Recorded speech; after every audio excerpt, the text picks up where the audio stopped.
Morning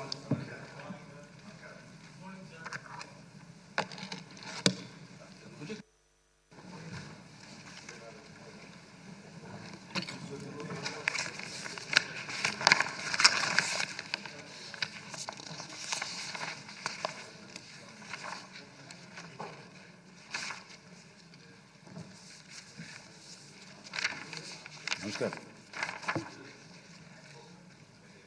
గౌరవ సభ్యులందరికీ కూడా నమస్కారం అండి. ముందుగా నిన్న క్రికెట్ మ్యాచ్ చూసి ఉంటారు అందరూ.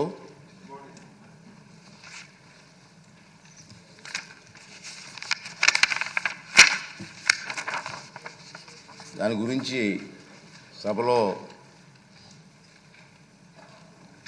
Champions trophy cricket tournament cup గెలుచుకున్న భారత క్రికెట్ జట్టుకు నా తరపున, ఈ సభ తరపున, తెలుగు ప్రజల తరపున శుభాకాంక్షలు తెలియజేస్తున్నాను. మన దేశం ఈ కప్పు గెలుచుకోవడం మూడోసారి. ఈ దఫా టోర్నమెంట్లో ఒక మ్యాచ్ కూడా ఓడకుండా కప్పు గెలిచినటువంటి భారత జట్టుకు, కెప్టెన్కు, జట్టు సభ్యులందరికీ కూడా మన ఆంధ్ర రాష్ట్ర అసెంబ్లీ తరఫున మనందరం కలిసి శుభాకాంక్షలు తెలియజేస్తున్నామండి. ఇప్పుడు క్వశ్చన్ ఎవరండి?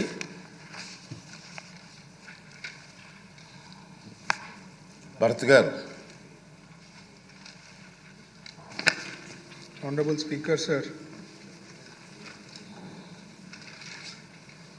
మొదటి ప్రశ్నకి అవునండి. రెండో ప్రశ్నకి డీటెయిల్స్ వచ్చి ఫుడ్ ప్రాసెసింగ్ పాలసీ ఇవ్వడం జరిగింది అధ్యక్ష 26/10/24లో. ఈ కేటగిరీస్ వచ్చి micro, small, large and mega వీళ్ళకంతా ఇన్సెంటివ్స్ ఇవ్వడం జరిగింది. Capital subsidy, power cost reimbursement, SGST reimbursement, అలాగే local procurement subsidy and other benefits ఇవ్వడం జరిగింది. మెయిన్గా ముఖ్యంగా సెకండరీ ప్రాసెసింగ్ యూనిట్స్ని ఎంకరేజ్ చేసేదానికోసము, ఎందుకంటే జాబ్ జనరేషన్ ఎక్కువ ఉంటుంది సెకండరీ బేస్డ్ యూనిట్స్ వస్తే. సో దాని తగ్గట్టుగా మన ఇన్సెంటివ్స్ కూడా ఇవ్వడం జరిగింది. అలాగే స్పెషల్ కేటగిరీలో అడిషనల్ 10% కూడా ఇవ్వడం జరిగింది. అంటే women, BC, minority, SC, ST, specially abled, transgender entrepreneurs కూడా ఒక 10% అడిషనల్ బెనిఫిట్ ఇవ్వడం జరిగింది. బేసిక్లీ ఎంటర్ప్రెన్యూర్స్కి ఏమైనా చేస్తున్నారా అనేది ప్రశ్నకి ముఖ్యంగా చెప్పాలంటే మన పాలసీ ఏమి, మన గవర్నమెంట్ వచ్చిన తర్వాత ఏం పాలసీ వచ్చింది, బెస్ట్ పాలసీనా, ఇండియాలో బెస్ట్ పాలసీనా, ఎంకరేజ్ అవుతారా ఇక్కడ పెట్టేదానికి యూనిట్స్కి అనే ఉద్దేశంతో ఈ ప్రశ్న ఉన్నట్లు అనిపిస్తూ ఉంది. సో బేసిక్లీ ఈ స్కీమ్స్ మన ఇన్సెంటివ్స్ గురించి ఉంది. ఒకటి సెంట్రల్ గవర్నమెంట్ స్కీమ్స్ ఉంటాయి, మన స్టేట్ గవర్నమెంట్ స్కీమ్స్ ఉంటాయి. దీంట్లో సభ్యులకి ఏమైతే డౌట్ ఉందో స్పెసిఫిక్గా ఇదైతే మెయిన్ ఇన్సెంటివ్స్. దాదాపు మన స్టేట్ గవర్నమెంట్ నుంచి అయితే 16 రకాల ఇన్సెంటివ్స్ వస్తున్నాయి అధ్యక్ష. సో ఇంకా ఫర్దర్ ఏమన్నా డీటెయిల్స్గా కావాలంటే, ఎందుకంటే ఒక్కొక్క ఇన్సెంటివ్స్ గురించి చెప్పాలంటే చాలా డీటెయిల్స్ ఉంటుంది. వాళ్ళకి ఇంకా డౌట్స్ ఏమైనా క్లారిఫికేషన్స్ ఉంటే నేను క్లారిఫై చేస్తాను. మినిస్టర్ గారు, సభ్యులు అడుగుతారు కదా, వచ్చిన దాన్ని బట్టి ముందు ఆన్సర్ ఇస్తే మీకు క్లారిటీ వస్తుంది. విష్ణుకుమార్ రాజు గారు.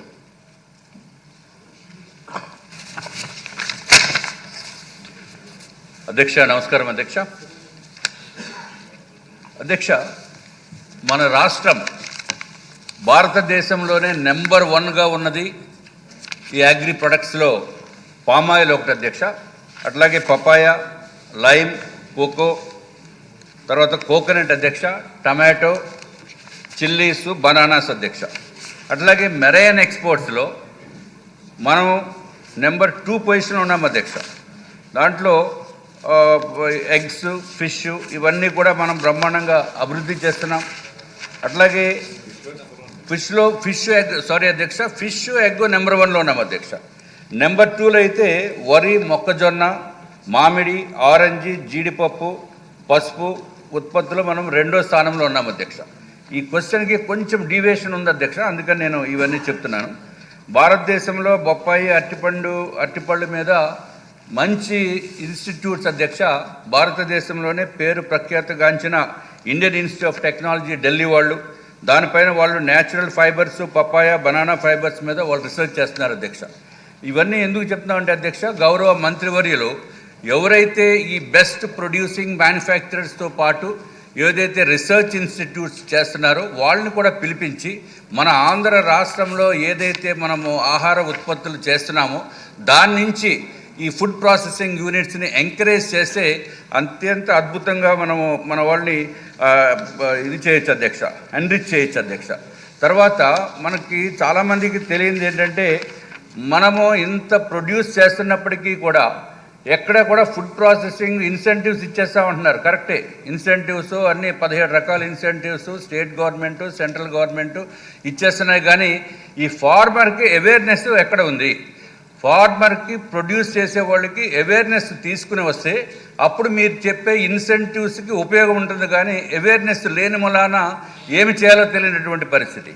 ఇంత ప్రొడ్యూస్ చేస్తున్న నెంబర్ 1గా మనం ప్రొడ్యూస్ చేస్తున్న ఆ రాష్ట్రంలో ఫార్మర్స్కి ఈ అవేర్నెస్ ప్రోగ్రామ్స్ పెట్టవలసిందిగా మీ ద్వారా నేను గౌరవ మంత్రివర్యుల్ని కోరుకుంటున్నాను అధ్యక్ష. అట్లాగే ఏదైతే పపైన్ ఉందో ఆ పపైన్ కూడా అది ఫుడ్ ప్రాసెసింగ్ ఇండస్ట్రీలో చాలా ఉపయోగము. దాన్ని ఆ పపాయని దేని నుంచి తీస్తారంటే ఈ పపాయ నుంచి తీస్తారు అధ్యక్ష. పపాయ అంటే బొబ్బాసా, దాని లీవ్స్ నుంచి. ఆ ఫుడ్ ప్రాసెసింగ్ ఇండస్ట్రీలోని, కాస్మెటిక్ ఇండస్ట్రీలోని, అది ఒకటే కాకుండా ఫార్మసీ ఇండస్ట్రీలో, అది కాకుండా టెక్స్టైల్ ఇండస్ట్రీలో కూడా ఉంది అధ్యక్ష. మనం ఎక్కడ చూసినా ఏదైతే ప్యాకేజ్ ప్రొడక్ట్స్ చూస్తే మేడ్ ఇన్ ఆంధ్రప్రదేశ్ అని ఎక్కడ కనపడదు అధ్యక్ష. మనం ఎక్కడ ఫ్లైట్లో వెళ్ళినా మేడ్ ఇన్ మహారాష్ట్ర అని ఉంటుందో, లేకపోతే ఇతర జిల్లాల పేరు ఇతర రాష్ట్రాల పేర్లు ఉంటాయి. కానీ మేడ్ ఇన్ ఆంధ్రప్రదేశ్ అని మాత్రం ఎక్కడ కనపట్టలేదు అధ్యక్ష.